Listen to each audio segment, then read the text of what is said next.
August 2nd, 1943. Cincinnati, Ohio. The train slows with a metallic groan, wheels shrieking against the rails as it rolls into the station just after sunset. Inside one of the guarded passenger cars, Oberstreiter Karl-Heinz Muller presses his face toward the narrow, barred window. What he sees makes no sense.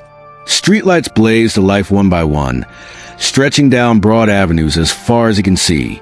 Neon signs flicker on above storefronts. Office buildings glow floor by floor. Headlights stream past uninterrupted. There are no blackout curtains, no shaded lamps, no darkness swallowing the city at dusk. The station platform itself is brightly lit, white light spilling across polished concrete.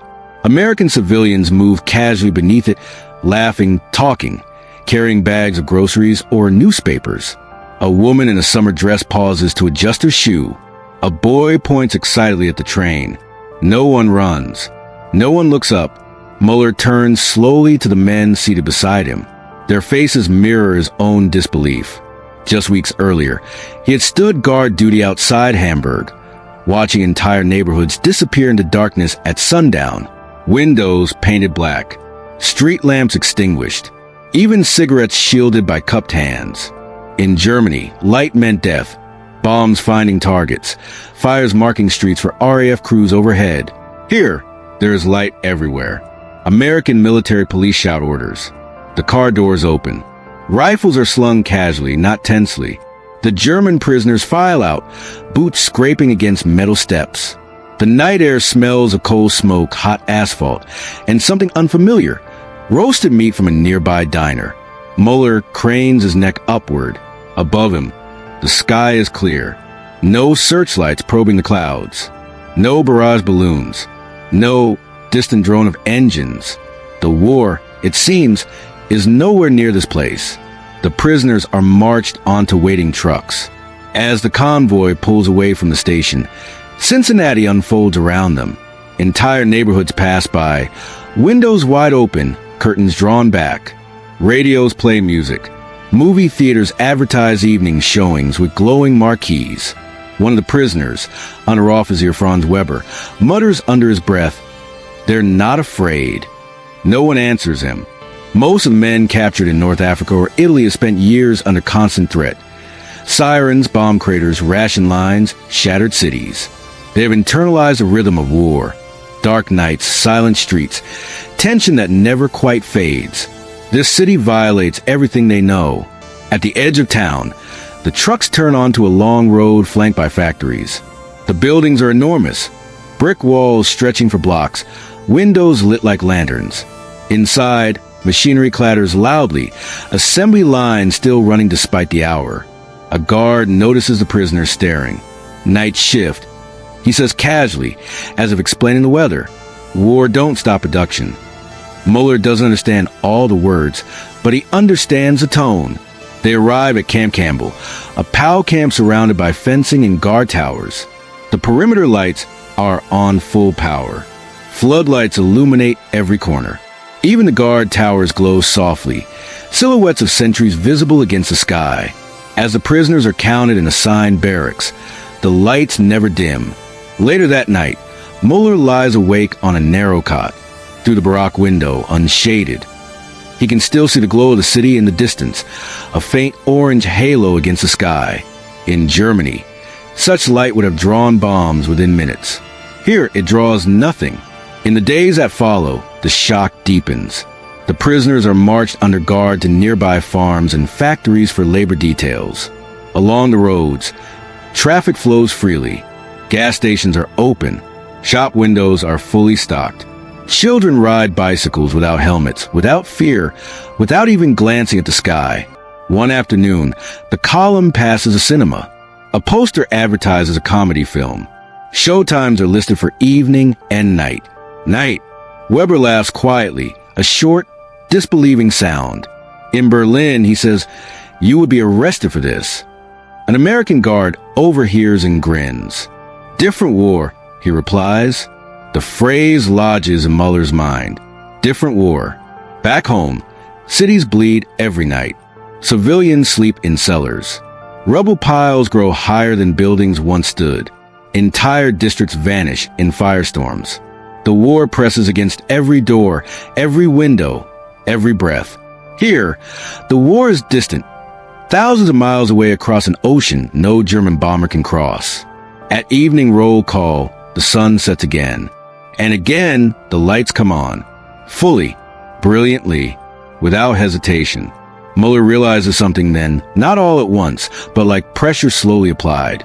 America is not fighting for survival. It is fighting from a position of safety, scale, and distance. And that difference, more than any weapon, may decide the war. August 14, 1943. Camp Campbell, Ohio. Morning reveille comes without urgency. No sirens, no scramble for shelters. Just a sound of boots on gravel and a whistle cutting cleanly through the warm air. Oberstfreiter Mueller rises with the others, still disoriented by the quiet normalcy of it all. Breakfast is served in a mess hall brightly lit by electric bulbs. Real light, not shaded or dimmed. The prisoners line up, trays in hand, and receive food that will be unthinkable back home. Thick slices of bread, oatmeal sweetened with sugar, coffee without substitutes. No one whispers. Across the room, windows are uncovered. Sunlight pours in freely. A civilian truck passes outside, its engine backfiring loudly. Several German prisoners flinch instinctively, muscles tightening, eyes darting toward the ceiling. Nothing follows. Later that morning, Mueller is assigned to a farm detail. A truck carries him and a dozen others past small towns and rolling fields. The land looks untouched. Fences straight, barns intact, silos unscarred. Farmhouses stand with white paint and glass windows unbroken. At one crossroads, they stop briefly. A traffic light hangs overhead, switching calmly from red to green. Shops on each corner display goods openly, radios, dresses, tools. No shutters, no sandbags. The farmers greet the prisoners politely, sometimes with curiosity, sometimes with indifference. They work side by side harvesting corn, repairing fences, stacking crates. The labor is physical but orderly, the hours fixed. During a water break, Unteroffizier Weber watches a young American boy riding a horse along the fence line. The boy tips his hat playfully at the prisoners and gallops off. Weber shakes his head slowly. He has never heard a bomb, he says. Mueller knows he's right. That evening, back at camp, the prisoners are allowed to sit outside after dinner. The sun sinks low, painting the sky pink and gold. A baseball game plays on a radio in the guard shack, the announcer's voice animated and cheerful. As darkness falls, the camp lights click on automatically. Beyond the fence, the horizon glows again with city light. Several prisoners gather near the wire, speaking quietly in German. Stories circulate of London blackouts, of Hamburg burning, of Cologne reduced to rubble. Men who had lived through air raids describe streets lit only by fires, shadows jumping across broken walls. They stop and look outward. Here, there is no need to hide light, no need to fear the sky. One man, Gefreiter Ernst Bauer, who had served in flak units around the Ruhr, stares at the illuminated distance and laughs bitterly. If we had this, he says, they would never sleep. The realization spreads gradually through the camp, not as a single moment, but as a series of small shocks. Electric lights are always on. Factories run day and night. Trains move on schedule. Civilians plan evenings weeks in advance. The war has not invaded this place. Even rationing, when the prisoners learn of it, seems mild. Butter is limited, yes, but meat appears regularly. Gasoline is restricted, but cars still move. There is inconvenience, not deprivation. Mueller listens to American guards talk among themselves. Complaints are about overtime, about baseball scores, about heat. No one speaks of survival. At night, lying in his bunk, Mueller thinks of his parents in Bremen. He pictures blackout curtains pinned carefully over windows, streets swallowed by darkness, the constant tension of waiting for sirens. He imagines his mother counting ration cards, his father scanning the sky. Here, a radio plays softly somewhere in the camp. The contrast becomes impossible to ignore. The German prisoners are not just seeing American cities lit.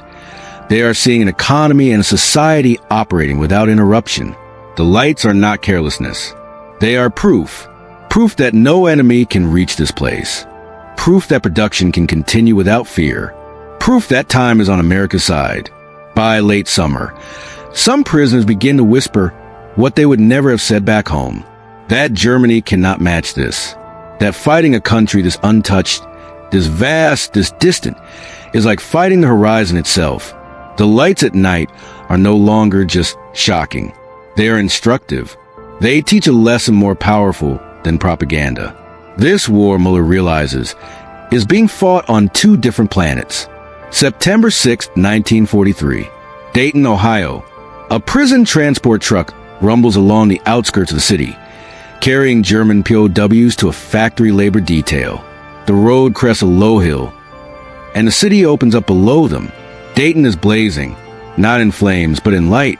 Industrial plants stretch along the river, windows glowing white and yellow. Smoke rises steadily from stacks, not from bombs, but from furnaces working at full capacity. Rail yards shimmer under arc lights, tracks multiplying into the distance. Mueller leans forward, gripping the wooden bench. This is not a city bracing for attack. It is a city accelerating. Inside the factory, an aircraft component plant. The noise is overwhelming. Presses slam. Conveyors clatter. Overhead, cranes glide along rails. Women in coveralls operate lathes with practiced efficiency. Men inspect parts with gauges and clipboards. Everything is illuminated.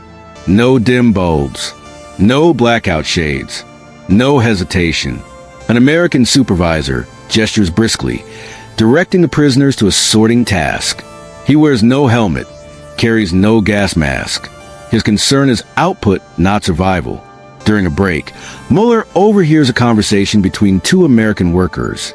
They argue about baseball standings. One complains about a late train. Neither mentions the war, except in passing, as a reason overtime has been approved. The prisoners exchange glances. In Germany, factories operate under constant threat. Production pauses during air raids. Entire shifts vanish when bombs hit. Skilled workers are buried under rubble or sent to the front. Here, the machines never stop. Later that evening, as the truck carries them back, the city lights come on again, brighter now, more confident. Neon signs flicker alive. Streetcars glide through intersections. Traffic flows smoothly. Weber finally speaks the thought forming in all of them. "You can't bomb this from Europe," he says quietly. He's not stating strategy. He's stating reality. The Atlantic is too wide. German bombers cannot reach American cities. There will be no retaliation, no blackout, no equal suffering. This is a one-sided reach. The realization changes how the prisoners see the war. Letters from home, when they arrive, speak of devastation, of raids growing heavier, of entire cities flattened, of shortages tightening, of fear becoming routine. The contrast sharpens daily. One night in October, the camp is allowed to tune a radio to an American news broadcast. The announcer calmly reports bombing raids over Germany, names of cities Mueller recognizes. Then, without pause, he transitions to sports scores and weather forecasts. The prisoners sit in stunned silence. Their homes are being destroyed, and here, it is just another item in the news. Mueller feels something shift inside him. Not defeat, not surrender. Something colder. Perspective. He begins to understand that wars are not only won by bravery or weapons, but by geography and capacity. By who can absorb damage and who cannot. By who must darken their cities and who can leave the lights on. The American guards do not boast. They do not need to. The evidence surrounds the prisoners every night. Lights in windows. Factories in motion. Cities alive after sunset. For the first time, Mueller imagines a war continuing for years. Germany fighting under bombardment, bleeding infrastructure, rationing tighter each month. America untouched, simply producing more. The imbalance feels insurmountable. When winter comes, the lights do not dim. Snow reflects them, making nights even brighter. Streets glow under fresh snowfall. Children play after dark. The war is still far away. And that distance, Mueller realizes, is a weapon no German engineer can counter. December 21st, 1943. Camp Campbell, Ohio. Snow crunches under boots as the prisoners return from evening roll call. The air is sharp, the kind that stings the lungs. Above the camp, floodlights glow steadily, reflecting off the white ground and turning night into a pale, artificial day. In Germany, winter means darkness, long nights, power cuts, cities half alive and half ruined. Here, winter only makes the lights brighter. Inside the barracks, a small group of prisoners huddle near a stove. Someone has obtained an American newspaper. They pass it hand to hand, struggling through the English with the help of one man who studied the language before the war. The headlines speak of production figures, aircraft output, ship launches, numbers so large they seem fictional. 3 carriers this month, Gefreiter Bauer says quietly after translating a paragraph. No one challenges him. Muller stares at the paper, then looks toward the window. Outside, the perimeter lights burn steadily, unaffected by weather, unaffected by fear. Something has changed in the camp. The men still follow orders. They still stand at attention during counts. But the conversations have shifted. Early talk of victory has faded. Boasts about wonder weapons and turning points sound hollow here, surrounded by evidence of American endurance. The lights have done their work. On Christmas Eve, the prisoners are allowed to attend a small service. A chaplain speaks of peace and endurance. Outside, towns glow with decorations. Color bulbs strung across porches and storefronts. Colored lights. Muller has not seen colored lights at night since before the war. For a moment, the memory hurts more than any air raid. In early 1944, news reaches the camp of the bombing of Berlin, of Hamburg again, of raids growing heavier and more frequent.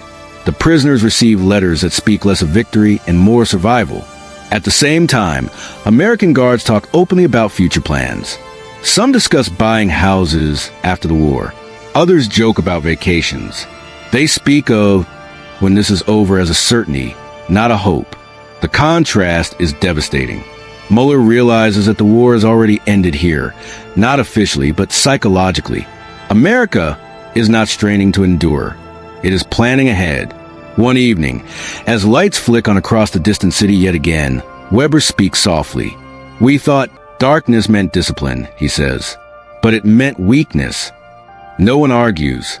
The blackout that once symbolized resolve now feels like a confession, an admission of vulnerability. Light, in contrast, is confidence made visible. By the time Allied troops land in Normandy in June 1944, the prisoners are no longer surprised by reports of overwhelming force. They have seen the factories, the rail yards, the uninterrupted nights. They understand where this invasion was built. The lights never go out. When the war finally ends, Muller will return to a Germany scarred by darkness. Cities reduced to ash, streets unfamiliar, nights still heavy with memory. But he will remember something else just as clearly. A summer night in Ohio. A train station glowing at dusk. And the moment he understood that the war was already lost.